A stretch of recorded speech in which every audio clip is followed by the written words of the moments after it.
Say, can you see by the dawn's early light what so proudly we hailed at the twilight's last gleaming, whose broad stripes and bright stars through the perilous fight o'er the rampart we watched were so gallantly streaming, and the rockets red glare, the bombs bursting, gave proof through the night that our flag was still there. Oh, Saint us a star-spangled banner yet wave, land of the free. How is everyone doing? How are you doing? Hello, everyone. How art thou? Is everyone doing good this Sunday? Sundays are for the boys. Just kidding. What up? Rockets red glare. Suck on this, Biden. Cape through the night. Still there. Status as star-spangled banner yet wave. Oh, the land. Papa, you an FTX crypto? I knew it. And the home of the brave. Play ball! Welcome to the revolution.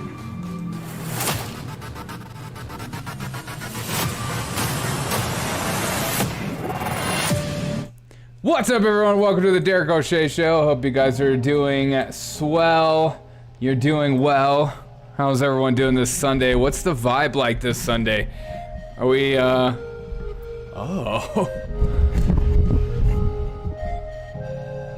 What is the... I think my volume is up way too high. You got into crypto 6 months ago? So did I. I mean, I made money on crypto. I got out as soon as I possibly could. Oh. There we go. I knew it was up a little high. All right. You look like a floating head today. I know. Well, I got my green screen hoodie on. It's ridiculous. Let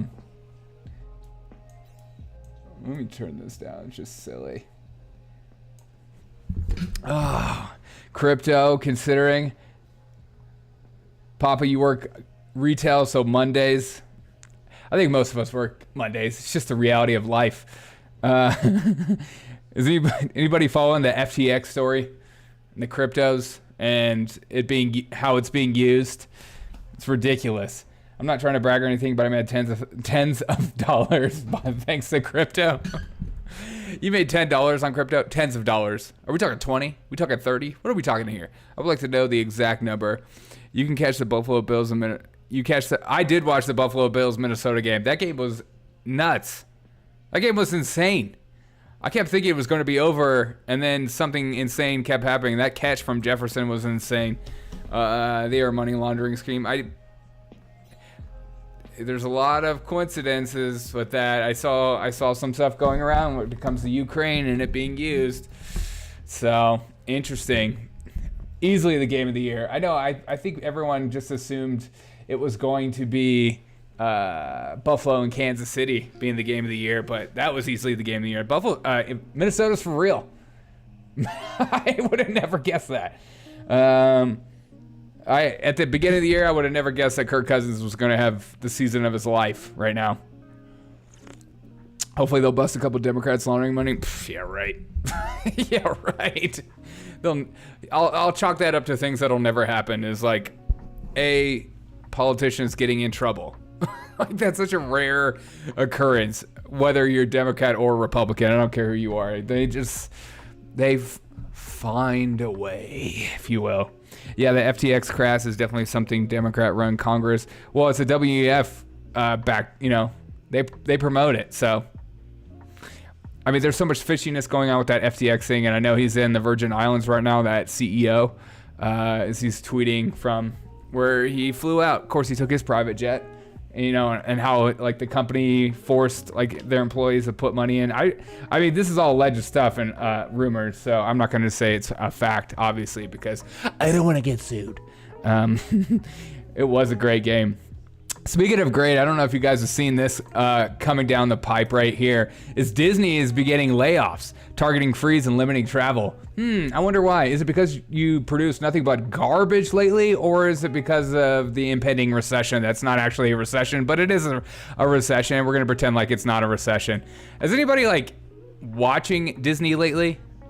I think I just gave up on Disney. I went from like a time in my life where I really enjoyed Disney, and then I just started not caring about Disney anymore. I just feel like all the Star Wars stuff that they put out is boring and crappy. The Marvel comic stuff is getting worse. I don't know has anybody seen Wakanda Forever? I've heard that it's not that good. I'm not going to see it until it comes out. I think until I can find a bootleg. I'm just kidding. Find something to watch. I have to admit, Disney impressed me. Well, it doesn't take much. But Disney is slowly going down. Go woke, go broke? Recession? Or is it just we're shaving a little off the top? You be the judge, as always, on the Derek O'Shea Show. What do you say? The dude's mom was a major person at the DNC for getting donations to the party. Yeah, I saw that. Gary Gensler was. I haven't really talked much about it because I'm still like the whole FTX thing. I feel like the more I read about it, the more confused and insane the story gets. So I'm waiting for more legit information to come out. And right now it's just everyone's emotions are sky high right now in regards to that. And I always try to play a little safe when it comes to coming up with conclusions. But the more I read about it, the more I think that guy's a total douche. Like, he's a terrible human being. Gary Gensler was his teacher at MIT. His girlfriend was Gensler's old boss at MIT. Got it. Cannibal dinosaurs on Mars is how Disney makes a comeback. That's how we're gonna make a name for ourselves here. I thought that was like one of the funniest things I've ever read in my life. His girlfriend's dad, EVO1, has it on the site. Okay. Disney took Star Wars, which was a license to print money, and completely ran it to the ground. Completely worthless. That's impressive. It's Disney took Star Wars, and Amazon took Lord of the Rings and decided, hey, let's try to make everything as crappy as possible. But spend lots of money on it, and you're gonna eat it. You're gonna put it down, and you're gonna enjoy it.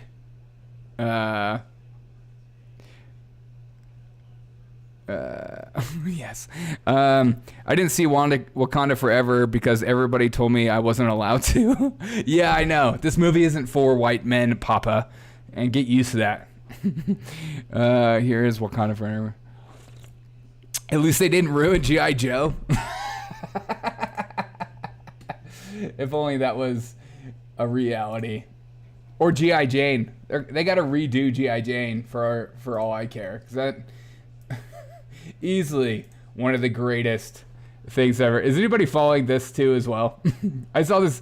I'm kind of obsessed with following Elon Musk on Twitter right now. I mean, this idea that he is the CEO of the app, and then at the same time he's just like tweeting at people, even senators, congressmen, and stuff like that. Like Senator Elon Musk tweeting at Senator Ed Markey, who I can't stand. Ed Markey, he's terrible.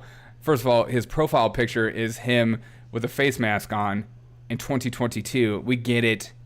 God, but at least he has an American flag on the background, so Maybe he's conservative.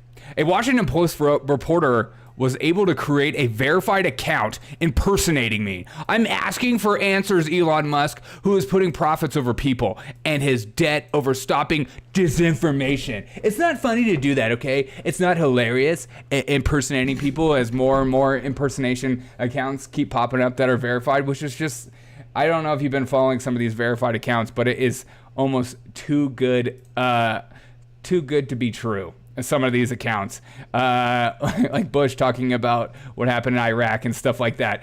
But he's pissed off at them. But Elon Musk's response is my favorite. Of course, he puts out here, right here, Twitter answers for disinformation. Perhaps it's because your real account sounds like a parody. That's so savage. And why does your PP have a mask? I think it's safe to take off your mask in your profile pic. This is the Elon I've been wanting. This is the Elon we've all been waiting for. I think it's so funny listening to all, like some of these older people who are just getting so mad at Elon Musk just making jokes about what's going on in the world, or just, trolling. What the internet was created to do. It's, yes, pass information, but also it's created to have fun. Remember just like BSing with one another and laughing at stuff? No, we don't need to do that anymore, especially on the internet. It has to be only serious and only pass factual information only. It's too good to be true. You need to buy tickets to give them some unfortunate black person to make sure you stand at the door to protect them from anyone hurting black people. What if you did that? I feel like that'd be a funny video, just to walk around and hand out tickets. Like, hey, I just want you to know I bought you a ticket, man. Because I'm white. I can't. It's not for that movie's not for me, but I want to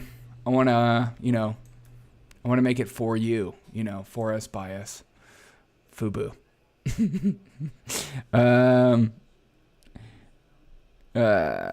You betcha. I can't wait for the endless news coverage of Elon's business dealings with foreign governments. It's going to be the biggest story since Trump tax returns.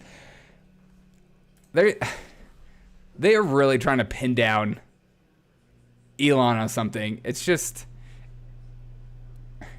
I think people are awaken enough to the insanity that is news coverage, but I'm not sure. Everything is woke now and no more joking around. Yeah, I know. I would say that's like 90% of the comments I get on my videos online are just people like, how's this funny? Or you didn't even like you say anything, or you just like took it out of context, or like, it's like, yeah, I'm just laughing. God, I'm not trying to make a political or powerful statement every 5 seconds of my life. Who does that? Who walks around so serious all the time? You must be full of anxiety every second of your life. Did you not see the TikTok video of the black chick explaining what white people needed to do for Wakanda, or just in general?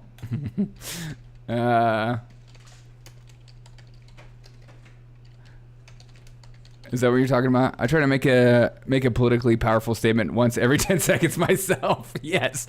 Just try to constantly interject it within every single conversation you possibly can in life. Hey guys, this steak's really good, but has everybody like been paying attention to the potential laundering scheme with FTX? By the way, speaking of laundering schemes, I have some important news to share. I'm trying to be funny. Will be diagnosed as a mental illness by 2050. God, that statement alone is so depressing.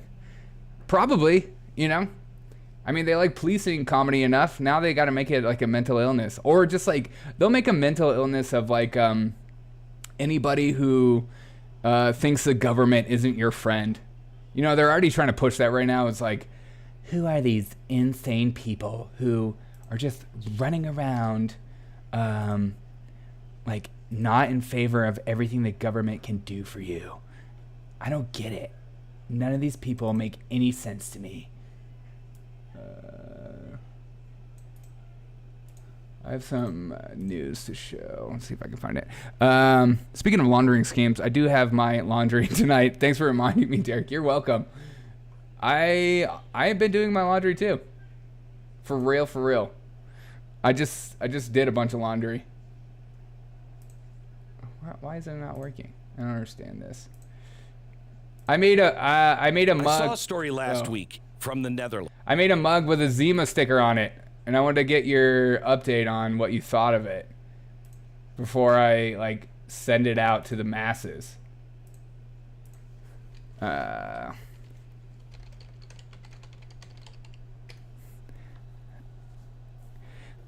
steak is good, but do you not know how much methane gas and Cal released the farts before being murdered? Exactly. I just I'm not trying to like stir up stuff. I just want everyone here to just kind of, be aware of the seriousness that is. I don't even understand how I get to my store. God, I'm like having such a boomer moment right now. I should just like give up. Oh, here it is. Wow. Okay. Sorry. No wonder people couldn't find this. All right. It's pretty handy that you live in your mom's basement. The machine is right there. Oh, well, I don't do anything. She does it for me. You know what I mean? Why would I do laundry when my mom could do it for me? Is this stupid? Oh, you can't even, you can't even see the whole thing. That makes it better. In case you want to check it out, here's the you don't drive a Tesla, therefore I need to throw a can of cream corn on a painting of MLK. Exactly. Considering it all takes is a mean email to diagnose you with PTSD, I would be surprised if that's true. Me neither. And then I have like a Zima sweatshirt I thought was hilarious. You don't have to buy it, but I thought I think I might buy this for myself. So it's like a posty note, and then I wrote Zima on the side. I can't tell. I don't know. Is it good? Sold? Okay. Awesome. I think it's cool because it's like, if you don't know what it's from, you would have no idea. And so it gives you that cultish vibe. Sold, shut up and take my debit card. The pen is 1, 2, 3, 4. Good. Bye. Make sure to buy your friends and family a Zima mug. Profile, no front view. Real nice, Derek. I know. Well, it's at the front of the mug. So if you're drinking it, it faces directly forward. Instead of it like being on one side. I kind of like it in the front. You can clip that part out. Oh, I kind of like it in the front. I'm just losing it, man. Wait, what do you think about Trump talking shit about Ron DeSantis? Now, not the right time for that stuff. Oh yeah, BKL, I made a video about that, and a couple people said that I was just following other people's opinions. I totally agree. I think it's stupid. You need to focus on the obvious threat to democracy is that Democrats. You don't focus on in-party first, especially after you didn't really have the red wave you thought you were going to have. I think focusing on Trump or DeSantis is just dumb. On both sides, you're seeing it more. You're seeing more and more conservatives pop up and just like, Trump needs to just shut up. They both need to shut up and that just keep to themselves. And I'm glad DeSantis hasn't said anything. I love how there's tape on the post-it note. Thank you. No backdoor action for you. Not today. I'm having a long day. But here is. Let's check in on KariLake. This is early today. I know I'm going to trigger every leftist there is out there. It's like, this KariLake is just crying again because she's totally taking an L. Well, we're on our 5th day, Kari. We want to know what's going on. Can you explain why we still don't know the answers in Arizona in the gubernatorial race? Well, we have election season here. We start voting about a month before Election Day, and we keep counting after Election Day forever. And we're in the process of still counting the votes. And there are about 300,000 ballots that have not been counted. This is according to the county recorder, many of them in Maricopa County, and they are from heavy, very heavy Republican areas. So we're waiting for the vote to be counted. You know, I consider someone's vote their voice. I think of it as a sacred vote, and it's being trampled the way we run our elections in Arizona. I've been sounding the alarm for 2 years.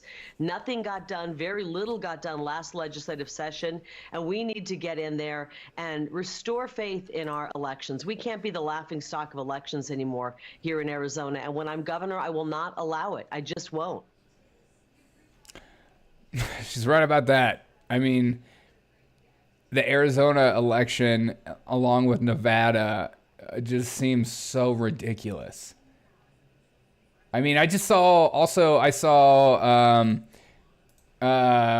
did I see? The LA mayor is still being counted. And I thought I saw like 28% for LA mayor, which is just, what? It's November 13th. And we're still at 28%. Let me just double check on that. America first needs a solid leader. It needs a Eisenhower for everybody to rally behind. You have Trump, whose ego is massive, and DeSantis, who is questionable backing from rhinos. Yeah. It's going to take, I don't know who it's going to, what it's going to take, or who is going to, who's going to be the answer, you know? Like, it's going to take somebody, like I said before, that is not trying to tie themselves into someone else. Oh, yeah, here's LA election. Estimated vote is 60%. That's nuts. Why is this still a thing? I mean, 60%, that's a joke. Sorry if I missed it, but what is the reason for Arizona taking so long to... it's the way they do it, and how many mail-in ballots they use. Is that it's taking forever. That's all the information we're given. I mean, you can take that with whatever direction you want to take that and try to come up with whatever conclusion you want, because obviously, you know, they only tell you so much. But I don't really know what to think when it comes to Arizona. I don't think anyone does, and I think everyone... The problem is this. This is the problem that this is what I feel like the problem is, that especially many Republicans don't want to admit, is that mail-in ballots are the problem. They shouldn't be that readily available. I know, and that is a Democrat win, to be able to do that kind of stuff. You should be forced to go in and vote in person unless you're like sick. I remember growing up, and like I was in college and I was out of state, and I remember I had to like apply to do a mail-in ballot, and it was an annoying process, so much so that I think one midterm I didn't vote. And now we just make it so easy. I don't know if you saw like that clip of the View, Joy Behar talking to her son about like helping him get his ballot in. I just mail-in ballot. So I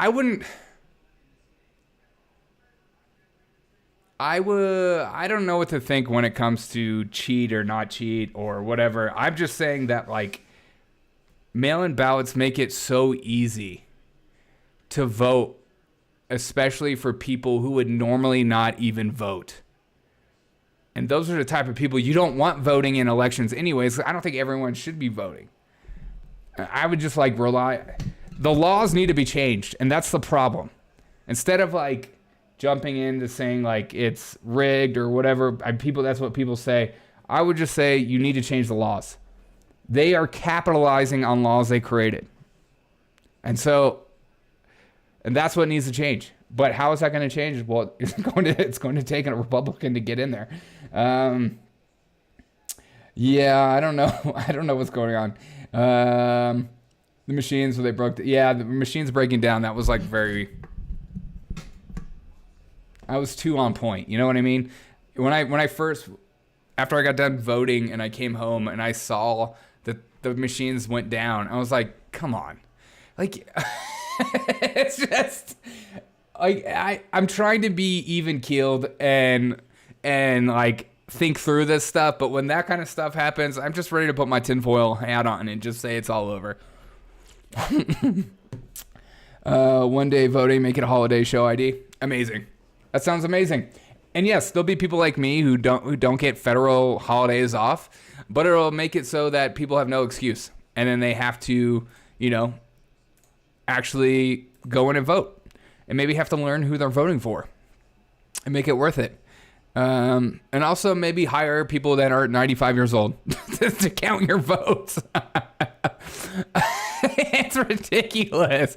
Every time I go in to vote, I'm like, you're counting my vote? You look like you need a nap, dude.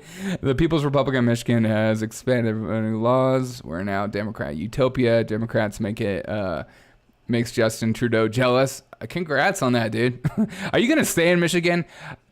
I think that's my question for a lot of you. Are you in a Democrat-run area? And if so, do you feel like you need to get out of there based on the way this country is going, or do you feel like you need to stick it out and make a difference, or try to change things? Because I think like there's a lot of like Republicans that are just like, get out of cities, get out of these states, blah blah blah, and I totally understand that and get that. But then there's like a whole other push that like Lee Zeldin in New York was insane how many votes he got. And a lot of Republicans got crazy amount of votes in New York, and no one was like really talking about that. Yeah, you're going to lose. But even this LA County thing is insane to me. I mean, look how close this is right now. I know it's only 60% counted, but this is a Republican at 49.2%, just barely trailing her. Like, this is LA mayor. So I don't know. I don't know what to think. I think you just have to change the laws and not make it a federal law, because if it becomes federal, then they'll just say, well, this is the way of federal laws, is that we're only going to do mail-in ballots. Michigan is my home, dude. That's what sucks. I totally get that. I don't live in my hometown. So if you've ever moved out of your hometown, it's pretty scary, but sometimes it's worth it. A lot of character growth and stuff like that. I'm from Boston. It's deep blue. Yeah, I live in a very blue city too. So, I mean, that's just the reality, and I'm partly okay with it because I get a lot out of being in areas that aren't necessarily like me, so I can be challenged and I can think through things and not just, feel safe or whatever. I do things harder. Live harder sometimes. Stay hard. I would say if you were conservative, come to Arizona, but I don't know anymore. Yeah. I was like, if KariLake, I told like my whole family, if KariLake wins, I'm moving to Arizona. It's over, bro. It's over. I'm totally going. But now I don't know. I do like the gun laws in Arizona. Shout out to that. Can't you have fully automatics in Arizona? Somebody back me up on that. I feel like you or Papa could back me up. I've lived in California, China, and different cities in Michigan, but I've always ended up back in Michigan.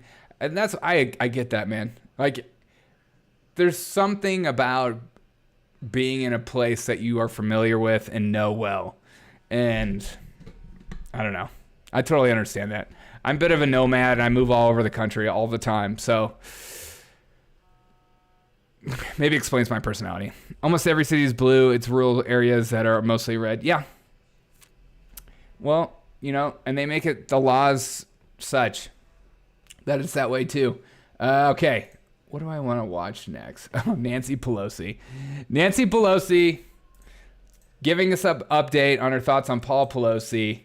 And then she ties it into the voting because, she's a politician. It's not enough to just talk about her husband in an empathetic way. Now it's time to get a vote in, if you can. I want to, of course, ask about all of everything having to do with the election, but I want to start by asking about your husband, Paul. How is he doing? Well, thank you for asking. Good morning. Each day takes us closer to recovery. It's a long haul, but he's doing well, comforted by the good wishes and especially the prayers of so many people throughout the country. We thank them all for that. And again, so many who said, I'm going to be sure to vote because this has gone too far. But anyway, he is surrounded by our children and grandchildren and the rest, and the doctors say a little less. So she's using the trauma of her husband to tell you to go vote. And what are you voting for exactly? Are you voting for homeless people that are kind of off their rocker and break into your home, or whatever information you want to tell us? See, never, that politicians will use your grave in order to make a point for their narrative to be pushed. It's just disgusting. I mean, like, that's your freaking husband, you crazy biatch. It's just crazy. Like, what? God. I just can't imagine just like thinking about my mom being almost murdered and just like, and this is like a reminder that this election cycle, the democracy is on the line. What a freaking psycho. How drunk do you think she is? I don't know. I hope let's just say I hope she's drunk. Because that is, what a freaking statement that is, How's your husband? We're just, what did she say? Again, so many have said to be sure to vote because this has gone too far. What has gone too far? What are we talking about? This might be the most sober I've ever seen her. Well, it's Sunday morning. A lot of people get started Sunday afternoon. Nancy, the power of Christ compares you to the power of Christ. Yes. Paul seems to be doing pretty well considering he got hit in the head with a hammer. Yeah. Well, apparently he's doing so well that now she wants you to make sure you go out and vote. What the hell is that? Is that thumbnail just like, oh shit, the road to progress is meaningful legislation paved with bones and sealed with blood. Amen. Dude, you don't like my thumbnail? I thought it was freaking hilarious. It's so creepy. Well, I took it from my my cult video I made, and then I was just like, you know what? I'm just gonna run with this again, because it's Sunday, and we're having fun, but we're also, there's murderous children everywhere you look. Is there anything creepier than like a child on a horror film? I think children on horror films are some of the creepiest beings there is out there. They freak me out, dude. I love the thumbnail. Okay, good. Thank you. Thank you. I think that's one of my favorite things sometimes about doing a podcast is creating a thumbnail. I don't know why. I've never done Photoshop or anything like that, but I try to have fun. What's the source of that picture? I just looked up creepy children, horror film children, or I forget what I looked up, something like that. And then I just kind of messed with it and made it creepier than ever. Well, Biden around children is pretty creepy. Yeah. Well, this is Biden's worst nightmare. You can't sniff these children. They'll kill him. Biden, we will kill you. By the way, has anybody seen my promo video that I put up that Papa made? It's incredible. Be sure to check out that video. It's amazing. Okay. Speaking of infighting and going back and forth and stuff like that, I saw this clip being passed around today as well, from New York Governor George Pataki saying this. George Pataki says, "The problem is Donald Trump. The sooner he goes away, the quicker we will have the new Republican Party." Which I don't know what he means by that. "And we will win everywhere." Interesting. What's the new political Republican Party? Is it Mitch McConnell? Is it Lindsey Graham? Is it Mitt Romney? Who are you referring to exactly? Here we go. In the aftermath of the midterms, what should the Republican Party do to try and regain the momentum and regain the success that it had previously? Eric, it was a very disappointing night. But take a look around the country. Look what happened in Florida, what Governor DeSantis has been able to do, not just from a government standpoint, but blowing out the Democrats, capturing Miami-Dade County, something Republicans never did. Look at Governor Abbott, elected for a third time in Texas. Governor Sununu, overwhelming victory in New Hampshire, and what Governor Youngkin's doing in Virginia. The Republican Party is alive and well, just not the Trumpite wing in Washington. And to move forward, what we have to do is contrast our ideas. Forgot about J.D. Vance, Majortella Green. Yes, which the people support, with the Democratic record and the ideas, which the people reject. The problem is Donald Trump. The sooner he goes away, the quicker we will have the new Republican Party Hall he's talking about, not in his image, but in the governor's images, and we will win everywhere. I can see some of our viewers throwing the shoes right now. They're throwing shoes at the TV set. They're grabbing the tomatoes of what you just said. What would you tell some of our viewers who certainly would not agree with you when it comes to former President Trump? I'm sure they are. I'm sure they are. And I understand that, because this country has been misgoverned by elites. And Donald Trump was the first to speak out against that. But he's had his time. And now he is tearing apart the Republican Party. Since the election, who does he go after? Not Schumer, not Biden, not Pelosi. He goes after DeSantis and Youngkin. And that has got to stop. And the only way it stops is if we don't talk about him anymore. We talk about open borders. We talk about our energy industry being devastated. We talk about inflation. We talk about the problems we have all across this country with getting young people to work because of the trillions in giveaways, and we win. We talk about Donald Trump and we lose. We followed him off a cliff in 2018. We followed him to a loss to Joe Biden, of all people, in 2020. We just had a horrible night, and I think that's part of the reason. And Eric, I just want to say one other thing. Seeing Chuck Schumer gloat is extremely troubling. He talks about how divisive we were. He spent over $50 million in Republican primaries, electing MAGA candidates that he thought couldn't win. That is a despicable abuse of democracy. So if he wants to talk about dividing the country, go look in the mirror, Joe. Oh, is he correct in that? Part of me feels like yes, but part of me feels like no. Because like I've said before, Donald Trump works in some areas in the country. In some areas, he absolutely doesn't work. And again, I think it just, to his point, candidates have to stop worrying about their endorsement or saying, I am like Ron DeSantis. I am like Trump. I am like, God, Lindsey Graham, Mitch McConnell. I am like this person. And just be themselves. Just say what you are going to do to help the people that are voting for you. And don't be so worried about who is endorsing you or getting people to come out. Because no one's voting for those people. They're voting for you. Just wake up and smell the coffee, mate. Who is this guy? Is he an elite? He's former New York Governor George Pataki. Pataki, depending on the currency of the yen. They kept their powers and did their part to stop any momentum, actually, to save this country, of course. The old Republican Party is alive and well. Mitch McConnell and Lindsey Graham are able to dump buckets of cash into stopping American first candidates, and that's the problem. But I think like Democrats could probably say the same thing to some degree, but what they don't want to give up that kind of stuff. They don't want to actually make you and my lives better. Did anybody watch SNL last night, by the way? There was like a part where Chappelle was like, we've been on that. He talked about the FBI and being against the government and stuff like that, and I thought that was funny. Wait, isn't Trump not in office, or are you trying to kill a legend of the man who dared to beat a woman in an election? Yeah, exactly. And that's part of the problem, too. Trump, he's going to run again. Let's just be real.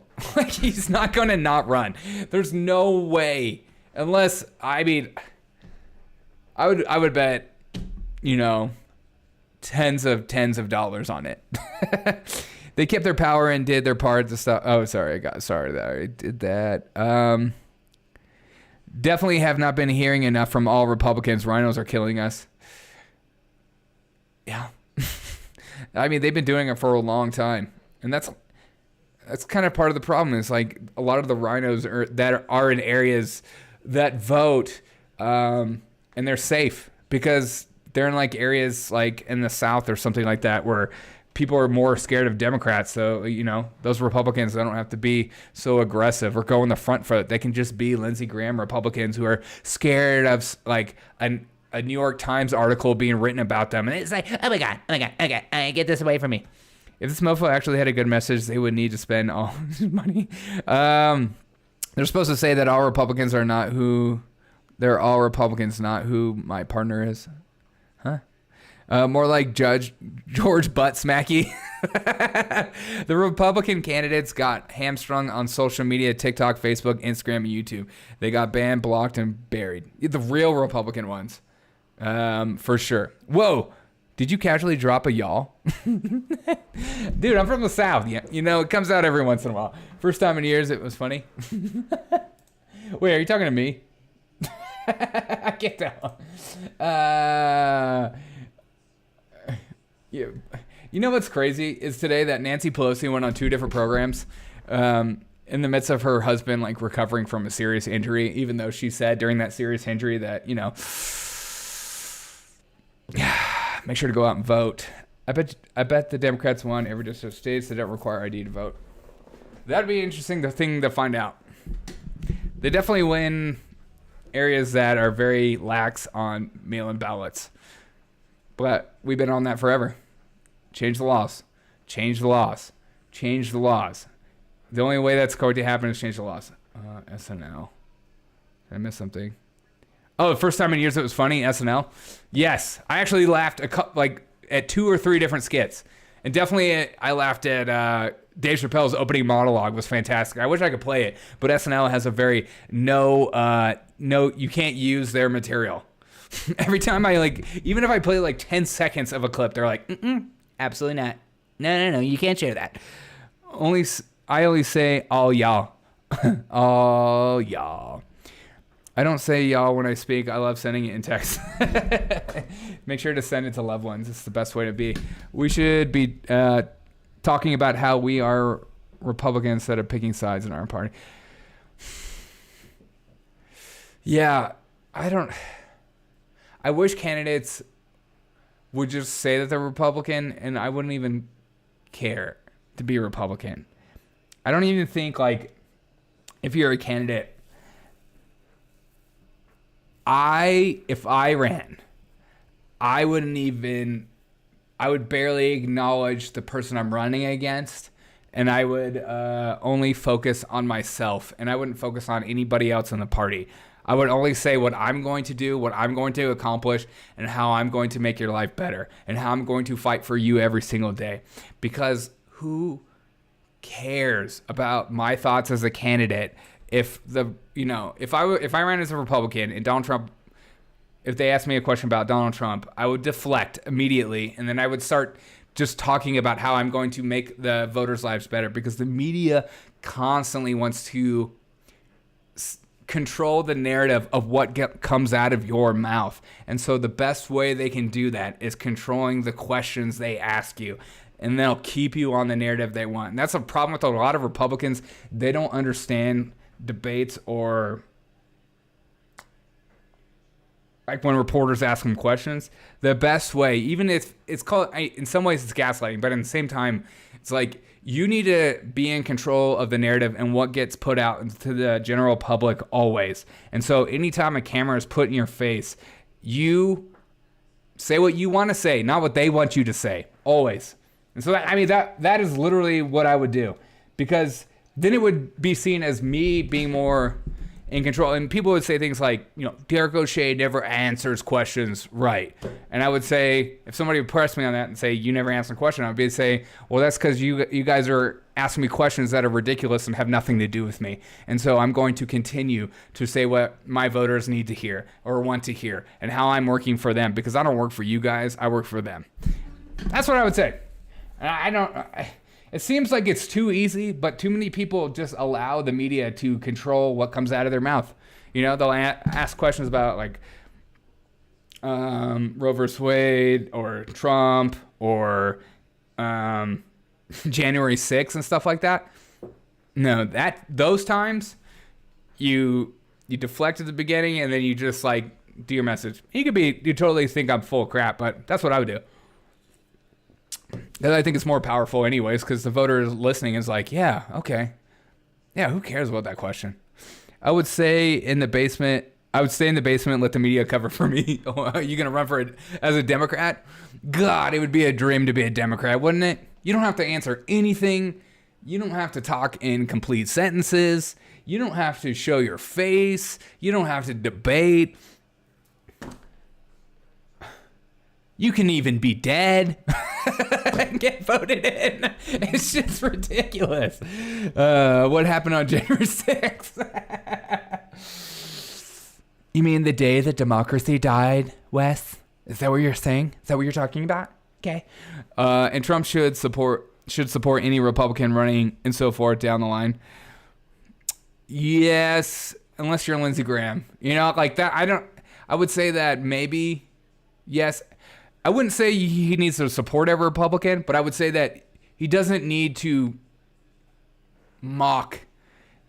You know, support the Republicans or support the people in your part of your party that you agree with, because you want those kind of candidates to be risen up. But don't just go out and be like, you know, Youngkin sounds like a Chinese dish, and you're just like, okay, why are you saying this?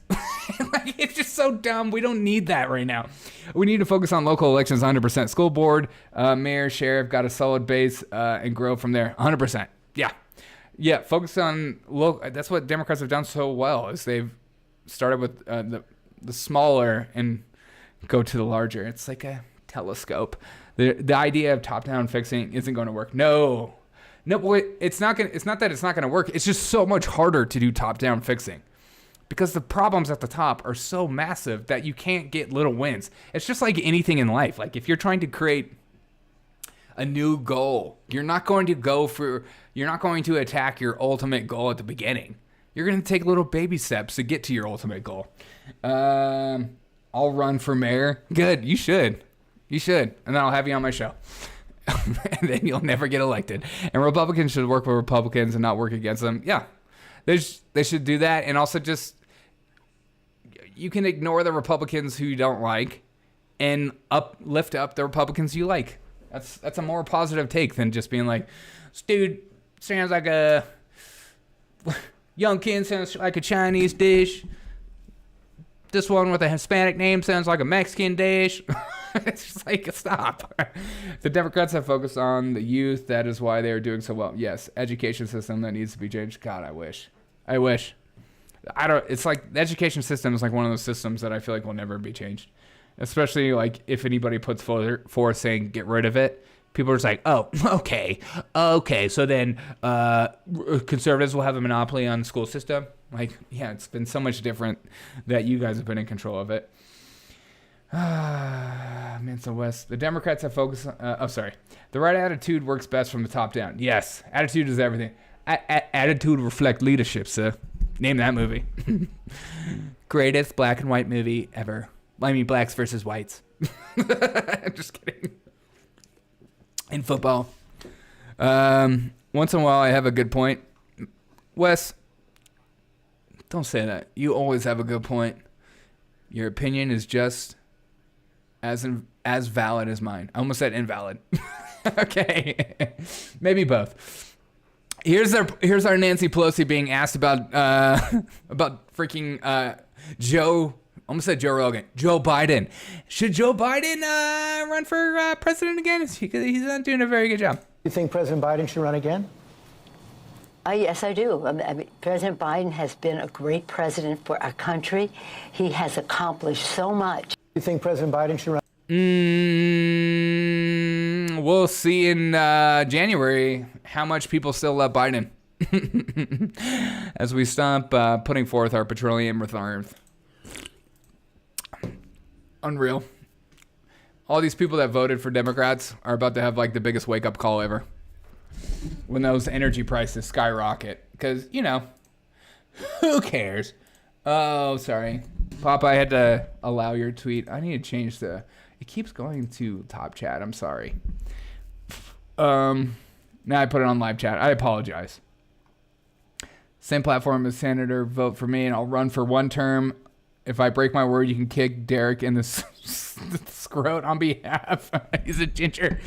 Dude, screw you, dude. But still, I would totally push you forward just based on that. Nancy Pelosi can't be destroyed by conventional methods. She picked her liver from with alcohol and benzene. Oh, God. Worst economy in 40 years is great for our country. God. I can't. I mean, again, that's another reason why I just feel like the Republican Party put out the shittiest candidates because they were like, people are mad about Biden, so they're going to vote red. And obviously not. You know, you have the sickle fans, you have the people a part of the cult, like the children behind me, and they're going to continue to vote blue no matter who, you know what I mean? And it's just, you're not going to convince people otherwise by just having crappy candidates and just saying, hey, I'm going to stop Biden. We need to throw some water on her and see if she melts. We need to throw her in the river and see if she floats. Dude, will you float? I have to admit, I'm really impressed with how retro our culture has become. How so? What do you mean? I don't understand why so many people voted with him with inflation, gas, oil, heat up, food, and electricity up. I can't read that. But thank you so much for subscribing. I don't understand it either. It just shows you how many people don't pay attention to what's going on in the news, or they actually believe the things out of the president's mouth. You know, those same people like are just having faith that he's going to come good. You know, he's doing a great job. How dare you say otherwise? Didn't you want to see that we are purchasing artillery rounds from South Korea to send to Ukraine? Makes me wonder how our stockpiles are doing. Everything is getting depleted. Oh, awesome. No, I didn't see that. I have some South Korean ammo. It's okay. All the use is crap that could have been brought back. They brought back communism, racism, but what's up with that 8 tracks and lawn darts? Yeah, exactly. Derek O'Shea, why was even MSNBC crying representatives would take power of everything the day before the election and then it didn't happen? Because the polls were wrong, man. You know? We're in a... Just to look at... Like, the polls have been wrong for a long time, and you should stop focusing on the polls because the polls are full of crap, dude. They just are. And that's the unfortunate reality, that they just suck, and they're not good. Let's see, what do I want? I have some mute sign.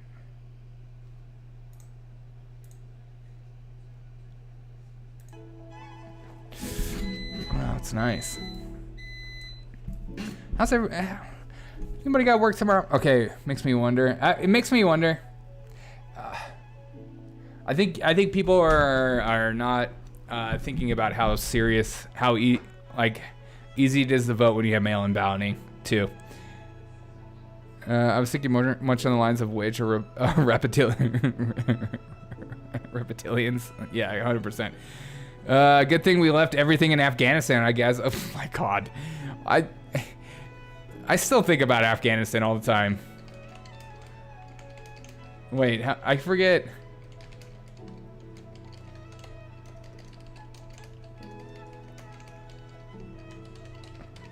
How nice is this music in the background, by the way? I still think about like how much money we left in Afghanistan. Taliban has billions of dollars in U.S. weapons, including Black Hawks, up to $60,000 in rifles. You know, thank God too. It's not like in 20 years we're gonna go back to war there or something. Afghanistan was what a shame. If Trump did that, they would have been impeached him for that too. Yeah, and maybe for good reason. You know, it's like maybe we should be impeaching Biden over this stuff.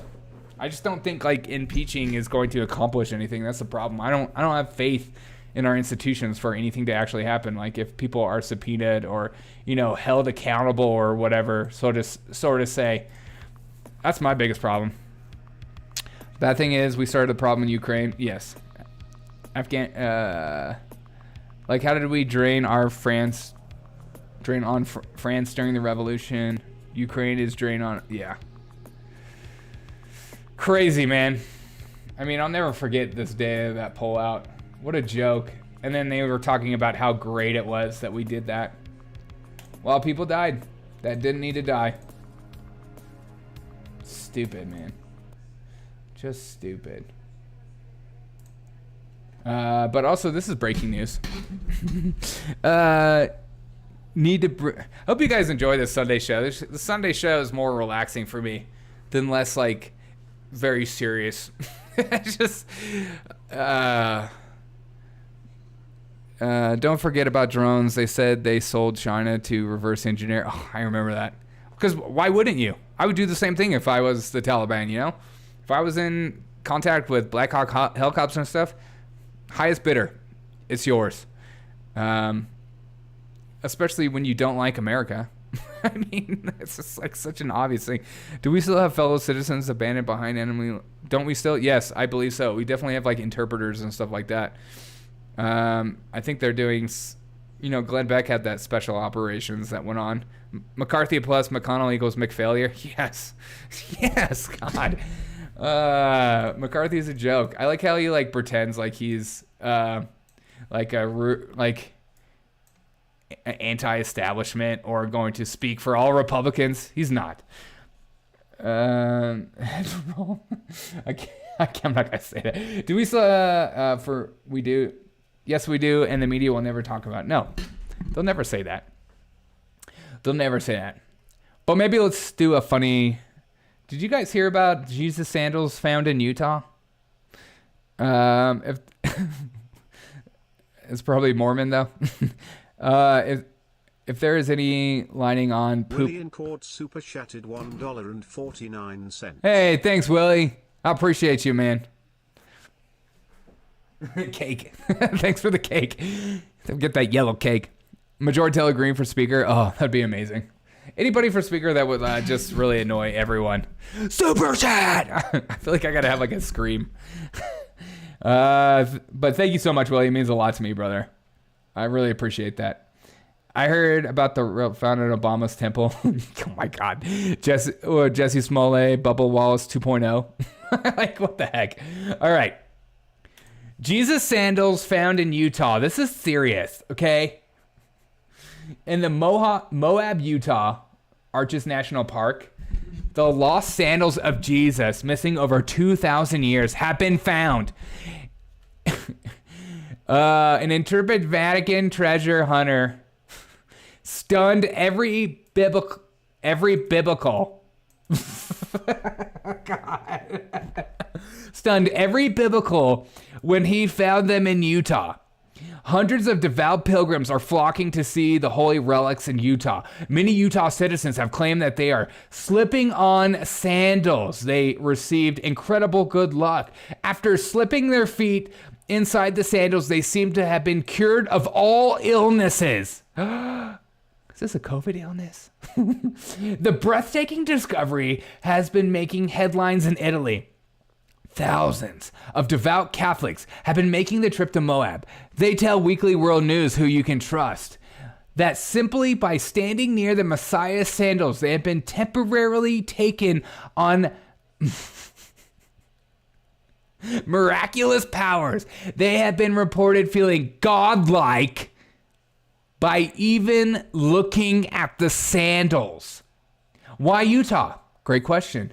Scholars and scientists aren't quite sure how the sandals have found their way to Utah. No one knows.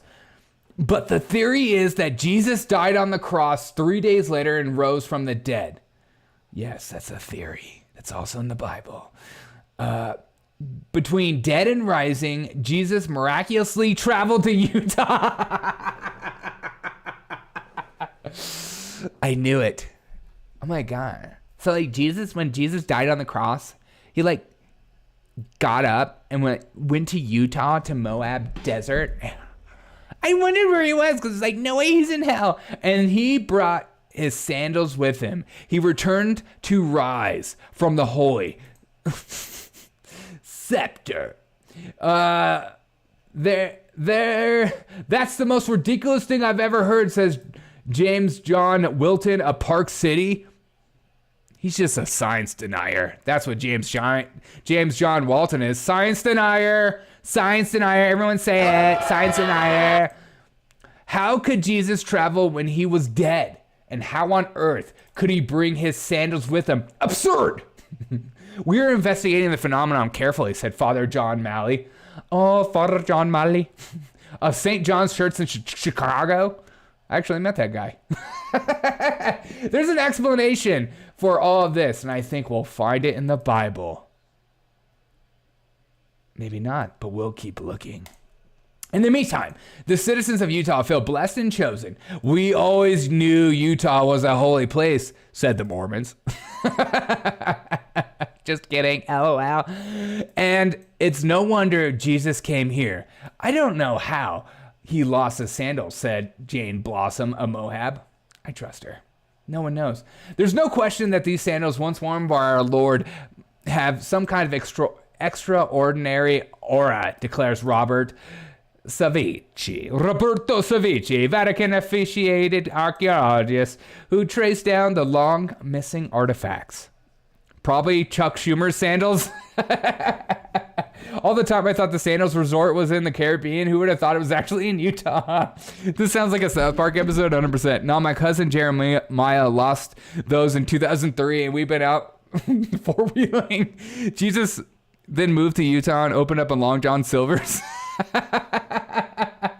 I bet 150 hyperinflated bucks that the Vatican, you mean FTX bucks, has an army of Indiana Jones cosplayers, and he takers 100%. Okay, we compared the tread marks of the bottom of the sandals to only known footprints of Jesus on a rock near Nazareth. I believe those. Were they rainbow sandals? It was a perfect match. That's crazy. According to the Holy Bible, after Christ arrested and conviction, the Romans stomped him on his garments. The Bible makes clear that he was barefoot at the time of his crucifixion, but fate of his sandals has been a mystery until now. Dr. Savici says the expert used the sandals. The expert use to the sandals fell in the hands of the Venetian family who kept them for generations and have played a positive role in Italian history. But now they have found that Jesus found his sandals and took them when he visited Utah. Jesus just went to his timeshare in Utah for a week. For 2 days. I told you guys I got it in December. Archaeologists have agreed to hand over the sandals after Dr. Savici convinced them a Vatican vault would be the safest place for them. I'll keep those sandals safe. They're mine. I've been displaying the sandals at a makeshift shrine at my home. But the Pope doesn't like them being dirtied up by so many feet. Get your feet out of those sandals. I know they're freeing you of all disease, he says. Within 2 weeks, I have been ordered by His Holiness, the Pope, to bring them to the vault. There they will join the Holy Robe and the Holy Donald Trump and all the other Christ relics. Moab will always be remembered as the final resting place of the sandals of Jesus. Dun, dun, dun. And they're in heart shape. Don't you love that? I believe this. Oh my God. Jesus wept because he was in Utah. Yes. Is this a story about the sun? December 22nd is the winter solstice, and the sun stops moving down the horizon for 3 days, and on the third day it starts to rise again, December 25th. Amen. The Great Salt Lake consists of nothing but tears of Jesus. Illuminati confirmed. Exactly. Is this a new plot for National Treasure? I think it is. That looks like a nice slice of jerky. It kind of does, doesn't it? Protected by the holy hand grenade of Antioch. Exactly.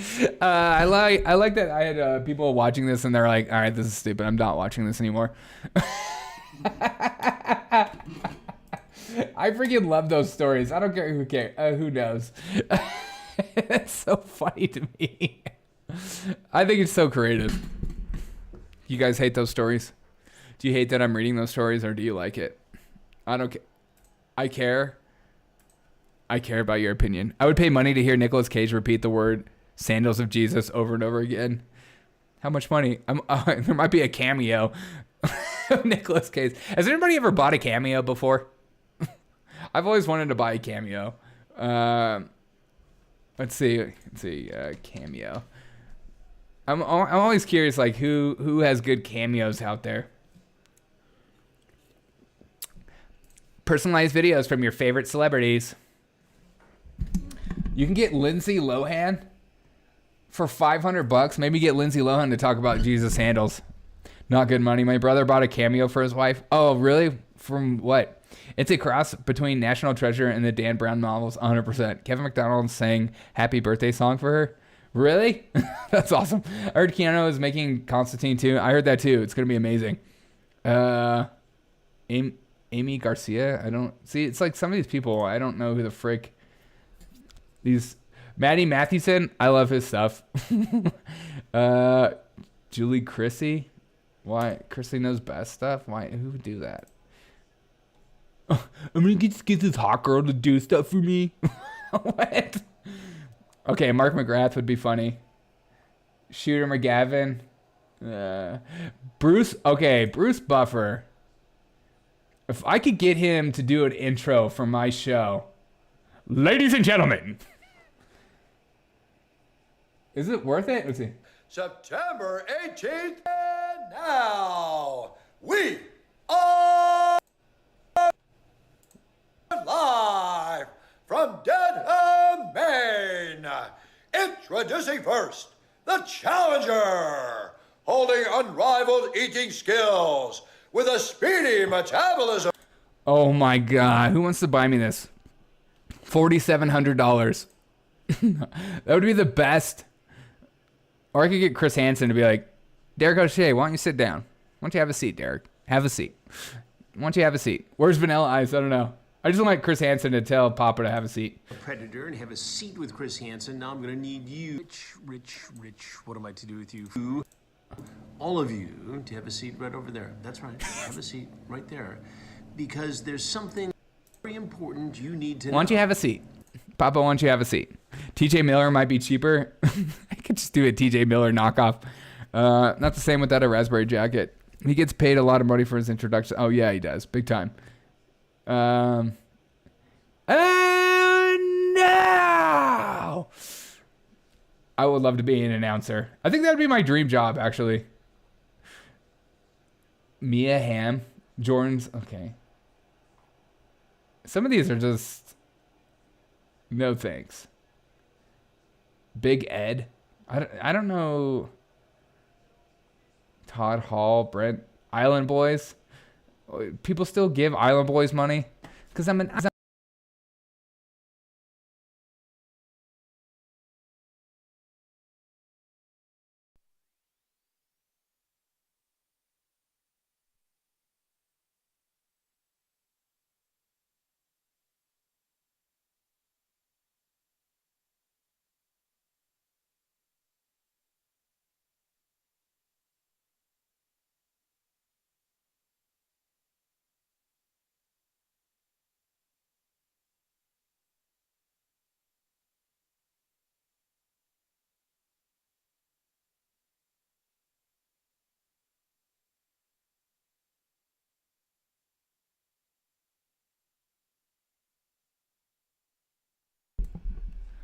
Oh my gosh! Thanks for letting me know. How did I hit the mute button?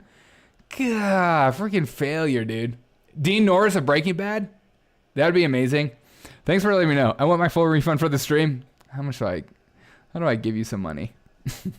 Send me your Venmo and I'll give you all the money in the world. All right, Nick Foley. Okay, I'm almost done with this. Artie Lang would be awesome. Kenny G. Oh my God. Yes. Kate Flannery. That would be amazing. Great move, TJ. You're welcome. Huh? Use the Phoenix down. Sorry, my microphone. Riff Raff, Tom Arnold. All right, I'm done. All right, you guys choose what we watch next. It's up to you. I'm going to make I can't hear you. Freddie Prinze Jr. would be.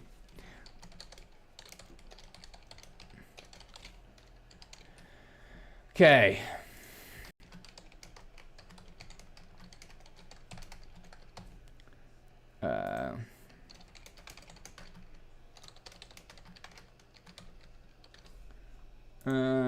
Or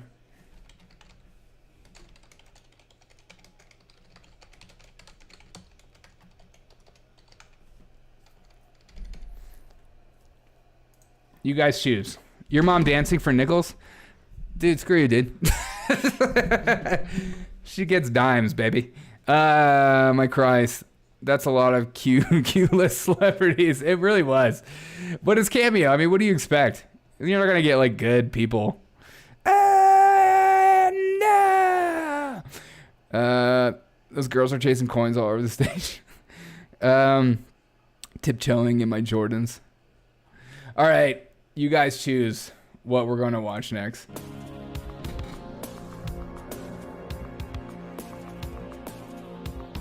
All right. Oh, police stations. All right. Secret police stations. This could be good.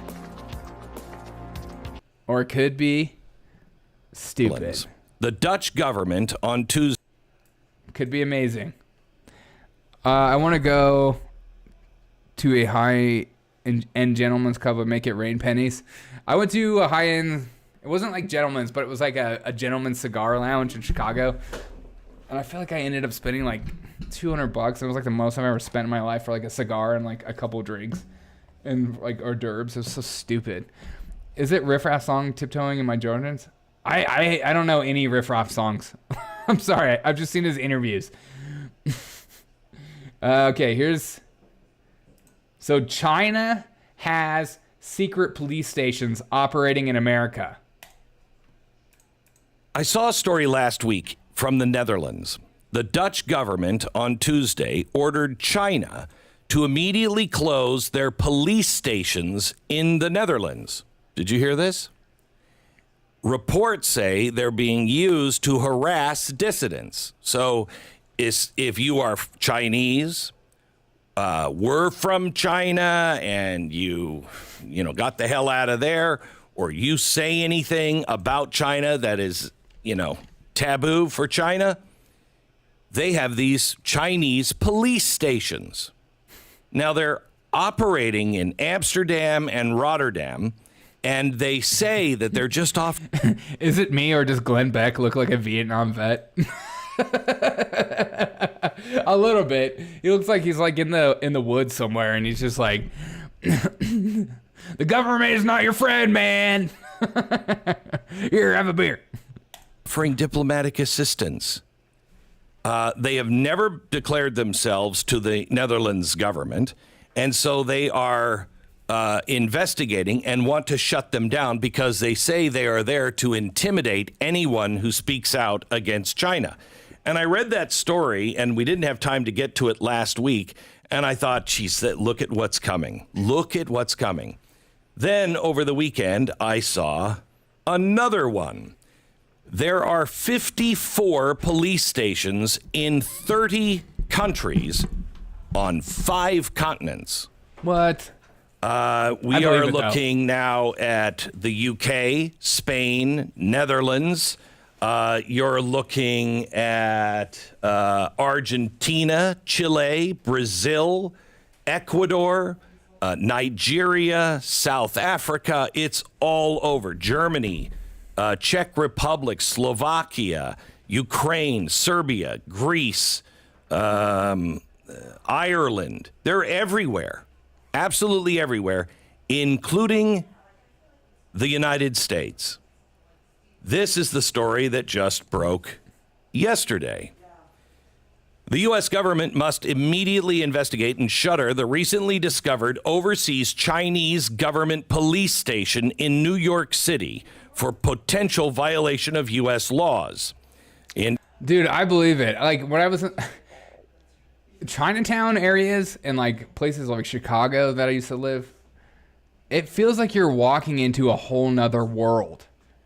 It feels like you are not even in America at that moment. It feels like they have their own government, their own language.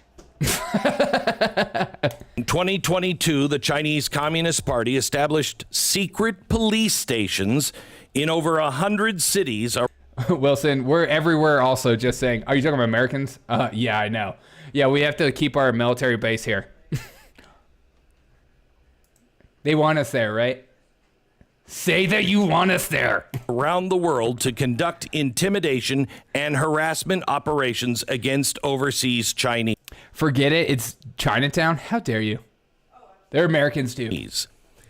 I will tell you, without giving you any details, and I am only scarce on the details. I'd love to tell you this story, but I'm scarce on the details because this American citizen is terrified for their life.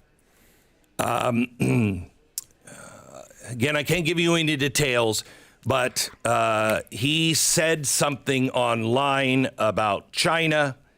A Chinese agency reached out to him and said, "You will stop this. We know where you live. We know your family. And you will stop this." This guy was so terrified when I called him because we were working on something or hoped to be working on something.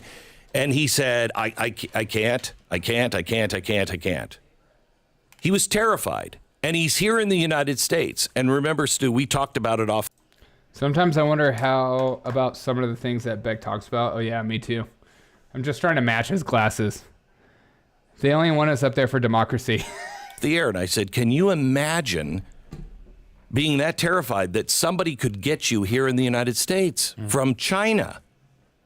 They have a secret police in America. And what are we doing about it? What are we doing about it? Now, I'm going to tie this in. Now, listen to this. Political reception. I mean, the fact that we allow like Chinese people that are tied to the government to just buy up property like farmland and stuff like that, or buy up property right next to some of our secret bases or just Air Force base and military base is the stupidest thing in the entire world. How could you call yourself a serious country if you're just like, you know, people that we don't really consider our friends, or even the ones that are our friends? You can buy up all our strategic property. You know what? You can live wherever you want, including next to our top secret bases. I know you can monitor from there and stuff like that, but don't worry. We're just making investments. I wouldn't be there. Wait, what? Sometimes I wonder about the things that Beck talks about. I do that all the time. You can't be on you can't be on air forever and not be some. Beck is just like a lot of people sometimes, where sometimes it's like spot on, and sometimes it just seems so fringy or conspiracy that you're like, that's interesting. Where did you find that information? Or it's like the Young Turks creating an entire narrative off of one tweet. And I would like to, I tend to believe him over the Young Turks. Call me crazy. Team America was a documentary, not a parody. Exception for the U.S. Representatives Lauren Underwood and Sean Casten. Biden said, and now what are we all worried about? What are we all worried about? He's the saner Elon Alex Musk goes in and buys an outfit that spews lies all across the world. Now, I don't know what he meant by outfit. Did he mean Twitter, or did he actually buy an outfit that spews lies? I'm not sure. He said there's no editors anymore in America. There are no editors. How do we expect kids to be able to understand what's at stake? So you have a guy who's responsible for all of these lies.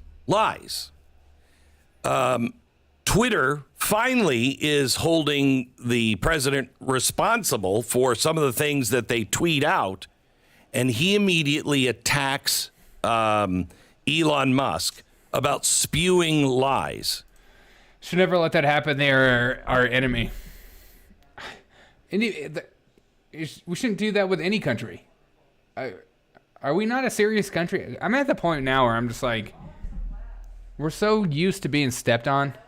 I mean, we used to be like a powerhouse. Now we're just like, we're pretending we're a powerhouse while other countries still step on us, and we're just like, yeah, we'll fix that up. We'll make your life better. We'll use all our money and stuff like that.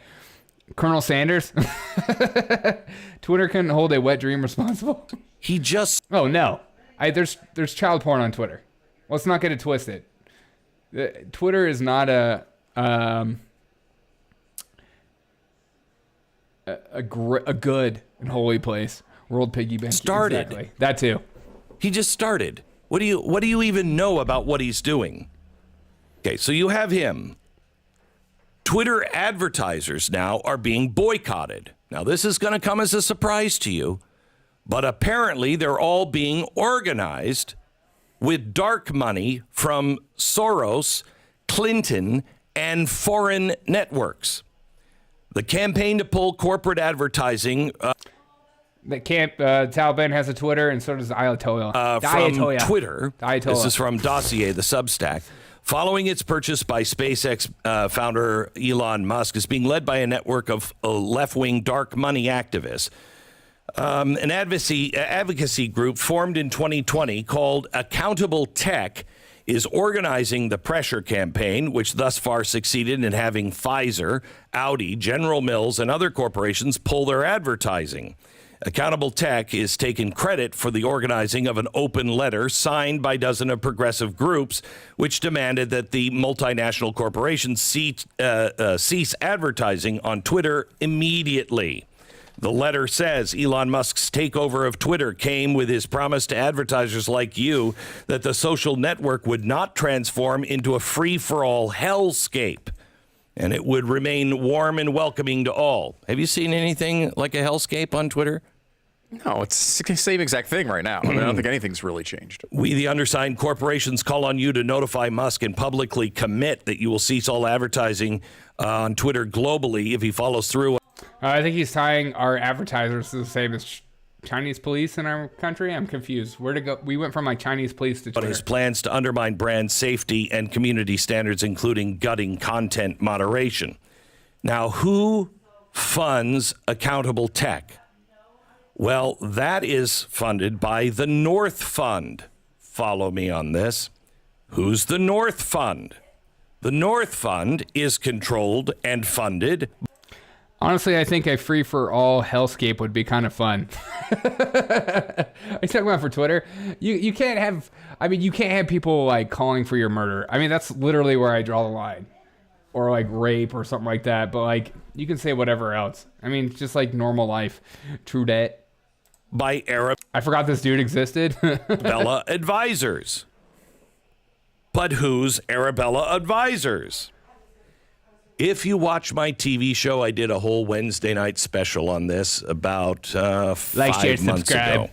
Arabella is the for-profit philanthropic, thank you, consulting company founded by Clinton's confidant, Eric Kessler. Another Clinton network operative is also the co-founder of Accountable Tech. They also employ former Clinton campaign operative as its digital director. So you have George Soros, Hillary Clinton and Bill Clinton, and you have all of the dark money putting this together. But you wouldn't know that. We just found out. But I mean, don't we all kind of know that? They all kind of pull their money together because they're smart. They're smarter than Republicans. Republicans are just like, leave me alone. These are the people that have spent advertising censorship. They will not advertise on your platform if they do not like the content on your platform. So you got to censor it to get the dollars. 100%. I'm even seeing on YouTube now that I'm monetized. I mean, I don't make a lot of money in monetized, but except for y'all super chats, which I really appreciate y'all giving me money. It means a lot to me. Your hard-earned money.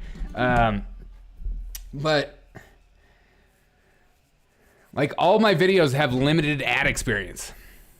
And do you think the Young Turks have limited ad experience for on their videos? Hell no.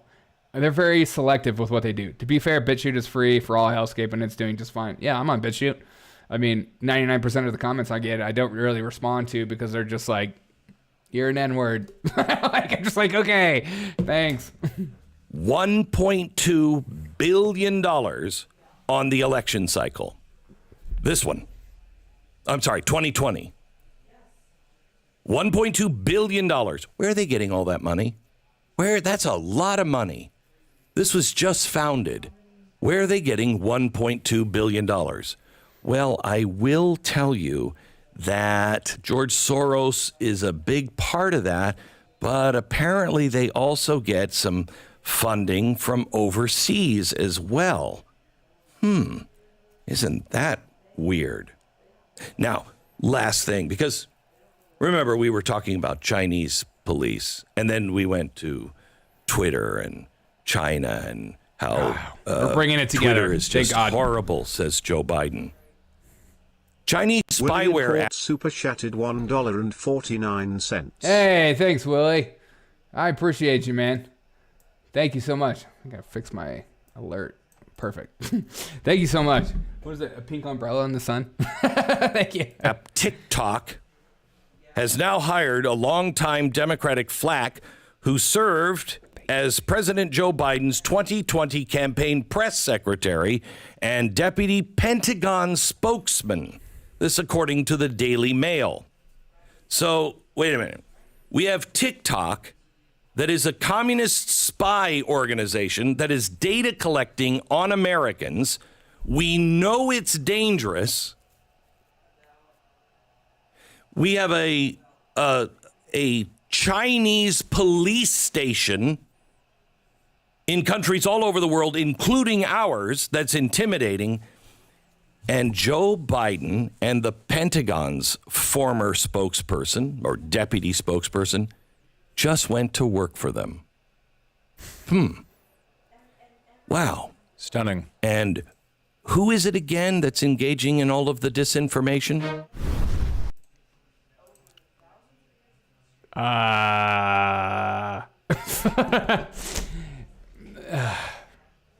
That was like a black pill moment of the day. I don't know what else you call that.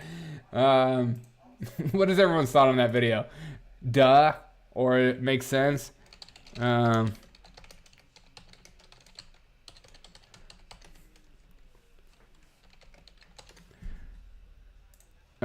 is everyone's thoughts? Great reset is inevitable. It certainly seems that way. It seems like, and you know, a big problem is Republicans and people in the GOP refusal to admit it, and they're going along with it. I mean, you only get people like Rand Paul and stuff like that to call out Dr. Fauci. You don't get a lot of Republicans doing the same. You know, the accountability is not there. I have ADD tonight. Sorry. Censor mom. Never apologize for ADHD. Why do you think I started this channel? Well, Tim Pool says there are no conspiracies, so clearly this is all coincidence. He doesn't say that. Does he really say that? No, he doesn't. Wait, no conspiracies. It's just 6 months or whatever. All right, maybe we should have watched something else. Go back to the World Weekly News. Where the white woman at? Okay. Do you guys... So I do have...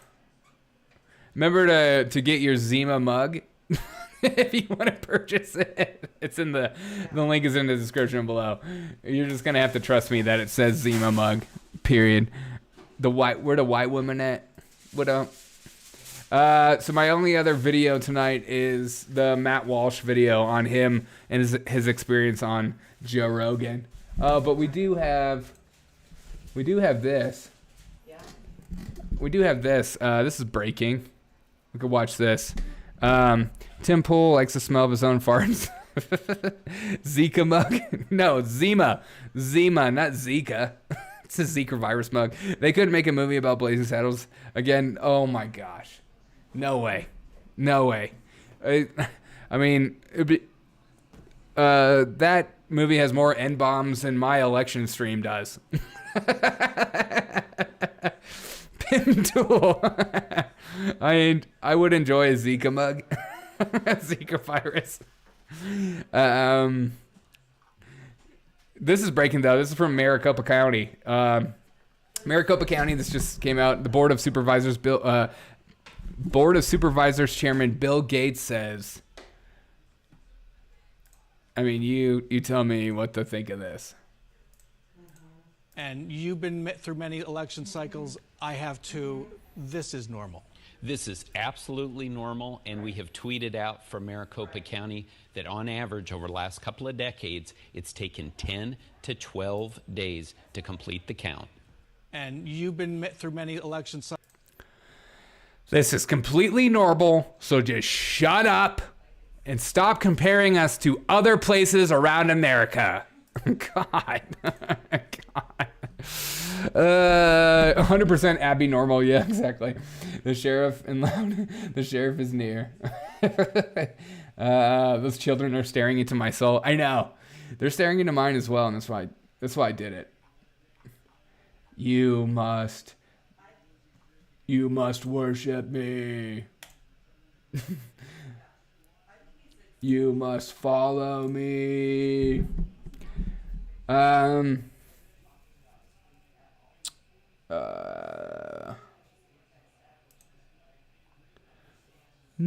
Does anybody... Oh, forgot. Do I have voicemails to catch up on? I feel like I do. As Papa says, I get back to my voicemails within 2 to 5 business weeks. You guys don't seem very excited to watch the Matt Walsh, Joe Rogan thing, so I won't put you through that. Oh, I got one from Willie. It looks like. I'm gonna play this. Derek O'Shea, it's your boy, Dick Willie. One, horrible message to leave for your voicemail. 2, seriously, super chats. I'm gonna buy a new wardrobe, new hat, new glasses, new shirts, get you some good, decent headphones. You let me know. I'll pay for it all. I think it's Dick Willie.